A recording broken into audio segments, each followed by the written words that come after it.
నమస్తే, welcome to ఏఐటీవీ. Telangana రాష్ట్రంలో అటు అల్లు అర్జున్ అంశం హాట్ టాపిక్గా మారుతూ ఉంది. సో నిన్న ఏదైతే ఓయూజేసీ లీడర్స్ కూడా ఇంటిపై దాడికి కూడా వెళ్ళారు అల్లు అర్జున్ ఇంటిపై. సో ఈ అంశం గురించి మాట్లాడదాం. మనతో పాటు మాట్లాడడానికి తెలంగాణ ఉద్యమకారుడు ఓయూజేసీ లీడర్ శంకరన్న గారు ఉన్నారు. అన్న నమస్తే, ఎట్లా చూస్తారన్న ఏదైతే నిన్న అల్లు అర్జున్ ఇంటి మీద జరిగిన దాడి? అంటే గత కొన్ని రోజులుగా అయితే సంధ్య థియేటర్ ఇష్యూ నడుస్తూ ఉంది. అట రేవతి గారు చనిపోవడం, వాళ్ళ బాబు సీరియస్ కండిషన్లో నిమ్స్ హాస్పిటల్లో ట్రీట్మెంట్ కూడా తీసుకుంటున్నారు. సో ఈ నేపథ్యంలోనే నిన్న అల్లు అర్జున్ ఇంటిపైకి వెళ్ళిన దాడి చేయడాన్ని ఎట్లా చూస్తారు? మీరు ఏమంటారు దీనికి? అసలు ఇప్పుడు ఏదైతే ప్రీమియర్ షో ఏదైతే ఉందో అది పెట్టడం, అక్కడ ఒక తల్లి చనిపోవడం, తన బిడ్డ కోమాలో ఉండడం, తర్వాత ఇప్పటి వరకు అల్లు అర్జున్ ఫ్యామిలీ నుంచి స్పందన లేకపోవడం, విద్యార్థి నాయకులు వెళ్ళి దాడి చేయడం, ఇవన్నీ దురదృష్టకరం, బాధాకరం. రాష్ట్రంలో ప్రధానమైన సమస్యలు ఏమీ లేవా, ఇదే సమస్యనా అన్న రకంగా ఉంది. అంటే రాష్ట్రంలో వివిధ రకాలైన సమస్యలు ఉన్నాయి. వాటి పట్ల అదెందుకు నిన్న కాక మొన్న జగిత్యాల జిల్లా పెద్దాపూర్లో ముగ్గురికి పాము ఘాటు వచ్చింది. అంతకంటే గొప్ప విషయం ఇదేం కాదు. కాకపోతే ఏంటంటే ప్రాణం అని, ఇక్కడ చనిపోయిన ప్రాణం అనేది పెద్ద విషయం. ఎక్కడైనా కావచ్చు, ప్రాణానికి మించింది ఈ సొసైటీలో ఏమీ లేదు, ఈ ప్రపంచంలో ఏమి లేదు. సో కాబట్టి ప్రాణం పోవడం అనేది బాధాకరం, కానీ అదే పెద్ద సమస్య కూకున్నది ఇప్పుడు. వీళ్ళు ఏమన్నా సినిమా హీరోలు అంటే ఇలా ఏమన్నా అమరజవాన్లా, లేకపోతే వీరజవాన్లా, లేకపోతే స్వాతంత్ర సమరయోధులా, పోనీకి తెలంగాణ సమరయోధులా కారు కదా. ఎందుకు ఇంత వీళ్ళకి? సినిమా అంటే ఎంటర్టైన్మెంట్ అని అంత మటుకే చూడాలి. ఈ దేశంలో దరిద్రం ఏంటంటే 3 గంటల సినిమా, అదే అమెరికాలో పోతే 1.5 సినిమా. టైం వేస్ట్ చేయొద్దు కదా. వాళ్ళు టైం యూజ్ చేసుకోవడంలో నెంబర్ 1, మనం టైం వేస్ట్ చేసుకోవడంలో నెంబర్ 1. సినిమాని సినిమా లాగా చూడాలి. నాయకుడు నీ అయ్యనా నీ అవ్వనా? సినిమా హీరోలు అంటే, హీరోయిన్లు అంటే పైసల కోసం అర్ధనగ్నంగా ఒళ్ళు నమ్ముకునేటోళ్ళు వాళ్ళంతా. ఎందుకు అది అవసరం ఏమున్నది? కాకపోతే అది ఉపాధి, వాళ్ళకు ఉపాధి. నేను ఉపాధిని తప్పుపట్ట, కానీ ఆ అర్ధనగ్న వేషాలు ఉన్నాయి చూసినా, ఘాటిని తప్పు పడతా నేను. అంటే ఎట్లా చూస్తారన్న మరి? ఒక పక్క అంటే చనిపోయింది, దాని విషయంలో అందరు బాధపడాల్సిందే, కానీ రాష్ట్రంలో ఇట్లాంటి ఇన్సిడెంట్లు చాలా జరిగాయి. ఏదైతే తొక్కిస్లాట్లో చనిపోవడం కానీ, మొన్న కాలేజ్ హాస్టళ్లలో ఫుడ్ పాయిజన్ చనిపోవడం, మొన్న కొడంగల్లో కూడా ఒక సర్పంచ్ రాసి చనిపోవడం, ఇవన్నీ పక్కన పెట్టి ఎందుకు అల్లు అర్జున్ మీదనే ఒక టార్గెట్ చేస్తుంది కావచ్చు ప్రభుత్వం? అంటే ఏం చెప్తారు? ఇప్పుడు ముఖ్యమంత్రి గారు కూడా 42 శాఖలకు, ఇన్ని మంత్రిత్వ శాఖలకు పెద్దోడు. అయినా ఇన్ని సమస్యలు ఉండగా దాని గురించి చర్చించాల్సిన పని ఏముంది? ఆ శాఖకు మంత్రి లేడా? మంత్రి ఎప్పుడున్నాడు? మీటింగ్ పెట్టంగా యుల్లే, ప్రెస్ మీట్ పెట్టంగా యుల్లే, మంత్రి లేడా? లేదు, ఆ ఏరియా ఏసీపీ, డీసీపీ, సిపి ఉంటారు కదా, మరి వాళ్ళు చూసుకుంటారు కదా. మీకు ఎందుకండి ఇది అన్నెసెసరీ విషయం? ఎందుకండి మీకు? ఇవన్నీ పనికిరాని విషయాలు. ఇవి ప్రజల సంక్షేమం పట్ల, ప్రజల భద్రత పట్ల, ప్రజల రక్షణ పట్ల ఏందో చూడుండ్రి మీరు స్పందించే స్థాయి కాదు. దానికి ఈయన ప్రెస్ మీట్ పెట్టడం, ఆయన ప్రెస్ మీట్ పెట్టడం, ఇదంతేదో ఎంటర్టైన్మెంట్ కనిపిస్తుంది. ఎంటర్టైన్మెంట్ కాదు ఇది. అంటే ప్రధాన సమస్యలని పక్కకేయడానికి కోసం ఈ సమస్యను ముంగట పెట్టినట్టుంది. ఈ సమస్యను ముంగట ఆ పిల్లగాడు ఏందో చూడుర్రి, తల్లి పోయింది తిరిగి రాదు. ఆ పిల్లగాని సంగతి ఏంది? బ్రెయిన్ డెడ్ అయిందని ఏదో ఇప్పుడు వార్తలు వినబడుతున్నాయి. అరే పిల్లగాడిని ఎట్లా బతికిద్దాము? జీవితం ఉంది, వయసు ఉంది, మనకు ప్రభుత్వానికి బాధ్యత ఉంది, అధికారులకు బాధ్యత ఉంది. ఆ హాస్పిటల్ ఏందో మాట్లాడి టకటక ట్రీట్మెంట్ చేయించి బతికించే ప్రయత్నం చేయరు. ఒక ప్రాణం పోయింది, ఇంకొక ప్రాణం ఎట్లా బతికించాలని సోయింది తెచ్చుకోరు మీరు. ఎలా మిమ్మల్ని టైంపాసు, ఎంటర్టైన్మెంటు, సమస్యలు పక్కదారి పెట్టించుకోమని నియామకాలు చేయలే, మిమ్మల్ని రాజకీయ నాయకులుగా ఎన్నుకోలే. మీరు ఏం చేయాలి?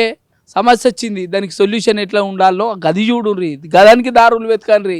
టైంపాస్ బంద్ చేయరు. ఫస్ట్ ప్రజలన్నీ గమనిస్తుండ్రు, బంద్ చేసి తెలంగాణ అంటే ఏంది, తెలంగాణలో ఉన్న ఆర్థిక పరిస్థితులు ఏంది, తెలంగాణలో ఉన్న సామాజిక పరిస్థితులు ఏంది, రాజకీయ పరిస్థితులు ఏంది, గాడి గురించి ఆలోచించుర్రి.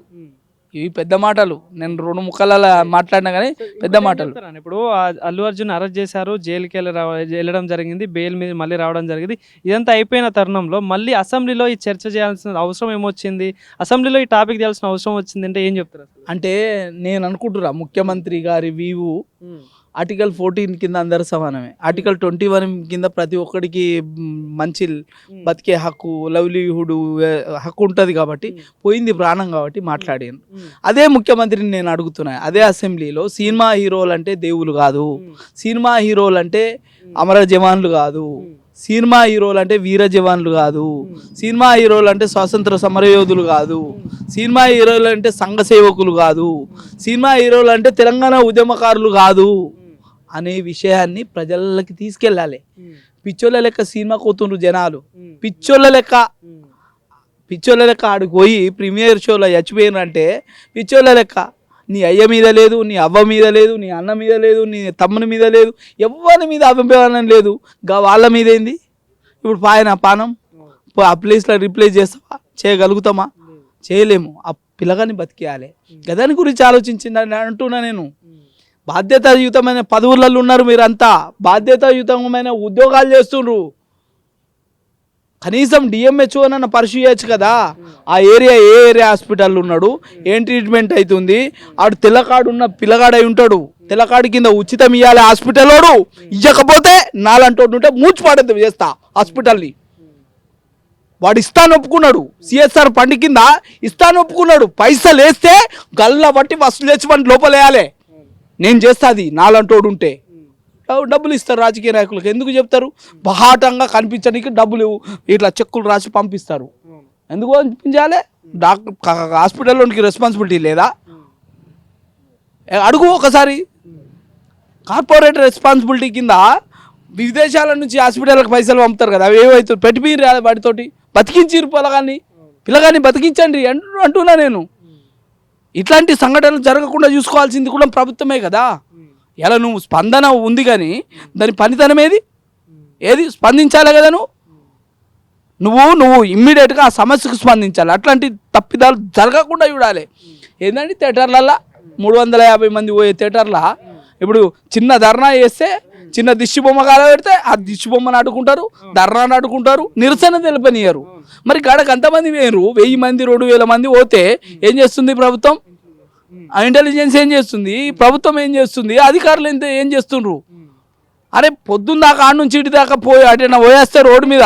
చెప్తుంటే ఒక ప్రశ్న గుర్తొచ్చిందంటే, అదే ఆర్టీసీ క్రాస్ రోడ్లో నిరుద్యోగులు ధర్నా చేస్తే భారీ గేట్లు 100 మంది పోలీసులు వస్తూ ఉంటారు. అంటే అంత పెద్ద మూవీ రిలీజ్ అవుతున్నప్పుడు హీరో వస్తున్నాడు అన్నప్పుడు మినిమం అంటే చేయాల్సిన రెస్పాన్సిబిలిటీ పోలీసులు లేదు కదా. అంటే ఇక్కడ ఇంటెలిజెన్స్ వైఫల్యం కూడా కనిపిస్తుంది అనుకోవచ్చా? బరాబరి ఇంటెలిజెన్స్ వైఫల్యం ఉంది, ఆ ఏరియాకు సంబంధించిన అధికారుల వైఫల్యం ఉంది. నేను అడుగుతున్నా, నేను రాంగపొంగ వస్తుంటా కదా, సినిమా జరగకపోని బావాచో హోటల్ ముంగట మొత్తం ట్రాఫిక్ జామ్ అవుతుంది. మొత్తం రోడ్ మీదనే వెహికల్స్ ఉంటాయి. మరి అవి అన్నీ ట్రాఫిక్లో కనిపిస్తలేవా? అధికారులకు కనిపిస్తలేవా? మళ్ళీ లేకపోతే హఫ్తాలు మామూలు ఏమైనా వస్తున్నాయా? మీరు అది కనిపించినప్పుడు ఇది కూడా కనిపిస్తుంది కదా. ఎంత క్రౌడ్ ఉందని ఇంకా బండ్లను చూసి చెప్పొచ్చు కదా, ఇంకా కార్లను చూసి చెప్పొచ్చు కదా. దానికి ఇంటెలిజెన్స్ వచ్చి దుర్వినియోగాల్సిన అవసరం లేదు కదా. నేనేమంటున్నా, జరిగిపోయిన సంఘటన జరిగింది, ఇంతటితో దాన్ని ముగించి చేయండి. ఎందుకంటే ఇప్పుడు జరిగింది, ఇప్పటి వరకు డబ్బులు ఇవ్వలేదు, అసలు స్పందించలేదు అనే ఉద్దేశం కొద్దీ మా వాళ్ళు ఆవేశపడి ఎక్కడ తెలంగాణలో ఏ ఉద్యమం రావాలన్నా, విప్లవం రావాలన్నా ఉస్మానియా యూనివర్సిటీ నాంది. కానీ ఇట్లాంటి విషయాల పట్ల స్పందించి వాళ్ళు కేసులు పెట్టుకుంటారు, మీరు ఇబ్బంది పడుతుంది. ఇవన్నీ ఎందుకు? నేను వాళ్ళకు డిమాండ్ కూడా చేస్తున్నా. సరే వాళ్ళ ఆవేశంలో పోయి ఏదైనా పలగొట్టిండవచ్చు, అరే వాళ్ళకు న్యాయం జరగలేదని చేసిండవచ్చు. మీరు కేసులు పెట్టద్దు, ఇమ్మీడియట్గా మీ దూతను పంపించండి. ఇప్పటి వరకు నేను ఏదో న్యూస్లలో విన్నా. నేను పోతే మా అడ్వకేట్ గారు చెప్పిండ్రు, పోతే ఇబ్బంది అవుతుంది, పోకండి అని, లీగల్గా ప్రాబ్లమ్స్ వస్తున్నాయని. నువ్వు మీ ఇంట్లో మీ నాయననో, మీ చెల్లెనో, మీ భార్యనో, లేకపోతే ఇంకోలో ఉన్నారు కదా, వెళ్ళి వాళ్ళకి ఏముందో చూస్తే నిన్ను గొప్పగా చూస్తారు కదా. కానీ ఇక్కడ ఒక ప్రశ్న వస్తుంది, ఏదైతే నిన్న వెళ్ళిన ఓఈజేసీ నాయకుల వెనకాల ఎవరైనా ఉన్నారు, కావాలనే పంపించాలని ఒక వార్త వినిపిస్తుంది. ఎంతవరకు వాస్తవం ఉండొచ్చు, నిజంగా ఉండొచ్చు అంటారా వెళ్ళడం వెనకాల, దాడి వెనకాల? ఇప్పుడు ఇంటెలిజెన్స్ వ్యవస్థ పనిచేస్తలేదో ఇడిచిపెడితే మీ మీడియా అయితే పనిచేస్తుంది. ఎవరెవరికి సంబంధం ఉంది, ఎవరెవరికి సాన్నిహిత్యం ఉంది, ఎందుకు జరిగింది అనేది మీరు అసెస్ చేయగలుగుతారు. మీకు తెలుసు అవన్నీ ఎవరెవరు ఏంది అనేది. కాకపోతే ఏంటి అంటే ఏ పార్టీలో ఉన్నా మేము న్యాయం వైపు చూస్తాం. మేము ఉస్మానియా విద్యార్థి అంటే పార్టీ ఏదన్నా కావచ్చు, తప్పును తప్పే అంటాం, ఒప్పును ఒప్పే అంటాం. ఇక ఆవేశంలో వాళ్ళు అట్లాంటి పని చేయకూడదు. అది చట్టం ఉంది, చట్టం చూసుకుంటుంది. అన్నెసెసరీగా వీళ్ళ మీద కేసులు అయితే ఎవడు బాధ్యుడు? మనమే కదా. ఇప్పుడు ఆమె పోయింది అనాలోచితంగా ఫస్ట్ షోకే ఆమె పోయింది పిల్లగాళ్ళని పట్టుకొని. మనం కూడా అనాలోచితంగా చేసే పరిస్థితి ఉండకూడదు. కాబట్టి మనం ఏం చేసినా ఉస్మానియా యూనివర్సిటీ ఏదైనా చేస్తుంది అంటే ఈ ప్రపంచం తెలంగాణ ప్రజలు, తెలుగు ప్రజలు అందరూ ఇట్లా చూస్తారు. అంటే అంత చరిత్ర ఉంది, అంత ఖ్యాతి ఉంది. కాబట్టి సమర్థనీయమైన పనులు చేస్తే ఎవరైనా యాక్సెప్ట్ చేస్తారు, సమర్థనీయం కాకపోతే ఎవరైనా తిడతారు. కాబట్టి కొంచెం ఆలోచన పరంగా చేయండి అనేది నేను మా వాళ్ళకు కూడా విజ్ఞప్తి చేస్తాను. సో ఇంకో ప్రశ్న ఏమొస్తా ఉందంటే ఏదైతే మొన్న పుష్ప రిలీజ్ అయిన తర్వాత సక్సెస్ మీట్లో రేవంత్ రెడ్డి పేరు మర్చిపోయిండు, దానికి కారణంగానే ఇదంతా కావాలని అల్లు అర్జున్ టార్గెట్ చేస్తున్నారు రేవంత్ రెడ్డి అని చెప్పేసి ఒకటి వినిపిస్తూ ఉంది. సో ఏంది మీరేమంటారు దీనికి? నిజంగా ఇది వాస్తవమే అండొచ్చా? అది మీరే చెప్పాలి, మీరు చెప్పాలి. అది వాస్తవం అవాస్తవం అనేది చెప్పాలి. అది ఇంత చిన్న ఇష్యూకు అంత చేస్తాడని నేను అనుకోవట్లేదు. కానీ ఎందుకంటే ఆయన హోంశాఖ మంత్రి కదా, ఆయనే ముఖ్యమంత్రి కదా, ఆయనే మున్సిపల్ శాఖ మంత్రి కదా. సో ఇవన్నీ ఆయనకే కదా రాళ్ళు పడేటి. అట్లా అయి ఉండొచ్చునేమో. కానీ ఆయన పేరు పలకపోవడం ఏంది, పేరు పలకపోవడం ఏంది? ఈయన ముఖ్యమంత్రి, గౌరవప్రదమైన హోదా, ఆయనకు 40 లక్షల మంది అభిమానులు ఉండవచ్చు. నీకు 4 కోట్ల మంది ఓట్లు వేసిండ్రు కదా. అది పెద్ద క్రైటీరియా కాదు, దాన్ని పెద్దగా ఆలోచించాల్సిన అవసరం లేదు. బాధ్యతాయుతంగా జరిగిన సంఘటన జరిగింది, అయిపోయింది. కాబట్టి ఆ అబ్బాయిని ఎట్లా బతికించాలి, ఆ కుటుంబాన్ని ఎట్లా మనము వాళ్ళకి ఒక మద్దతునియాలి, వాళ్ళకు ఎట్లా వాళ్ళ కుటుంబాన్ని మనం నిలబెట్టాలనే దాని గురించి ఆలోచించాలి. మిగతా విషయాల పట్ల ఆలోచించి వేస్ట్. ఈ చర్చని ఎంత త్వరగా వదిలేస్తే అంత మంచిది. తెలంగాణలో సమస్యలు చాలా ఉన్నాయి. గురుకులాలలో ఫుడ్ పాయిజన్ అవుతుంది. మన పాఠశాలల్లో మధ్యాహ్న భోజనం పథకం తిని అన్నం తిని అవస్థల పాలవుతుర్రు. చాలా సమస్యలు ఉన్నాయి, చిన్న సమస్యలు. రైతులు చచ్చిపోతుండ్రు, నేతన్నలు చచ్చిపోతుండ్రు, తర్వాత నిరుద్యోగులు చచ్చిపోతుండ్రు, ప్రైవేటు పాఠశాలల్లో కళాశాలల్లో విద్యార్థులు చచ్చిపోతుండ్రు సూసైడ్ చేసుకొని. వాటిని ఎట్లా నియంత్రించాలి, వాటిని ఎట్లా నిరోధించాలి, వాటి పట్టుకుండాలి మీ విజన్. ఇవన్నీ వేస్ట్ అండి. వీటన్నిటిని డైవర్ట్ చేయడం కోసమే దీన్ని బాగా హైలైట్ చేస్తుంది ప్రభుత్వం అంటూ కూడా అంటా ఉన్నారు, ప్రతిపక్షాలు అంటా ఉన్నారు. ఏందన్న మరి నిజంగా దీన్ని మీరు ఏకపిస్తారా? ఇప్పుడు అసెంబ్లీలో చర్చ ఏం జరగాలి?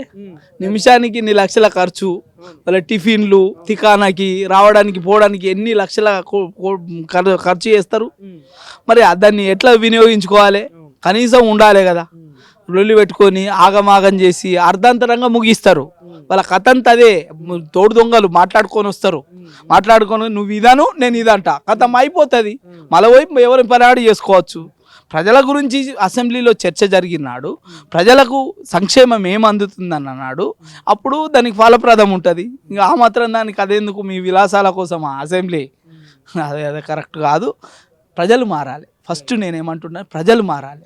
ఎలా ఎప్పుడైతే మనం అవినీతిపరుడు అవినీతిపరుడు అని అందరి గురించి మాట్లాడుతున్నాం కదా, మనం ఎంత అవినీతిపరులం అనేది కూడా మనం పునఃసమీక్షించుకోవాలి. ఇలా ఓటుని అమ్ముకున్న నాడే, ఓటుని నోటుకు అమ్ముకున్న నాడే, బీరుకు బిర్యానీకి చీపు లిక్కర్కి చికెన్ ముక్కకు అమ్ముకున్న నాడే నువ్వు పెద్ద అవినీతిపరుడు అయినావు. కాబట్టి మారాలే సమాజం. అంటే కొంత యువత మారుతుంది. ఎవరు డబ్బులు ఇచ్చినా తీసుకుంటారు, కానీ మంచోని ఓట్లు వేసే సంస్కృతి వచ్చింది. ఇంకా రావాలి, మార్పు రావాలి.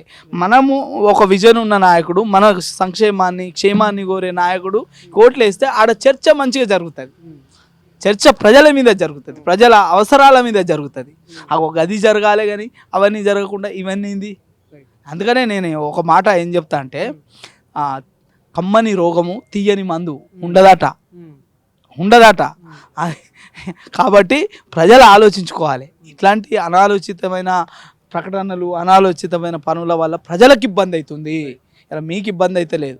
కాబట్టి ప్రజారంజకమైన ప్రజా యోగ్యమైన ప్రజా సంక్షేమమైన ప్రణాళికలు పనులు చేయండి, కానీ పనికిరాని పనులు వదిలిపెట్టండి. నేను ఆ హీరో కూడా చెప్తున్నా, హీరో గారు అదేదో ఉందో మీరు మీ అభిమానుడు కాబట్టి మిమ్మల్ని అభిమానిస్తుండే తల్లిదండ్రులు భర్త వాళ్ళకంటే ఎక్కువ అభిమానించి ఆ నష్టం చేసుకున్నారు కాబట్టి ఆ కుటుంబాన్ని ఆదుకోవాల్సిన బాధ్యత నీ మీద కూడా ఉంది. నీ అభిమానులకు కూడా నువ్వు చెప్పాల్సిన అవసరం ఉంది.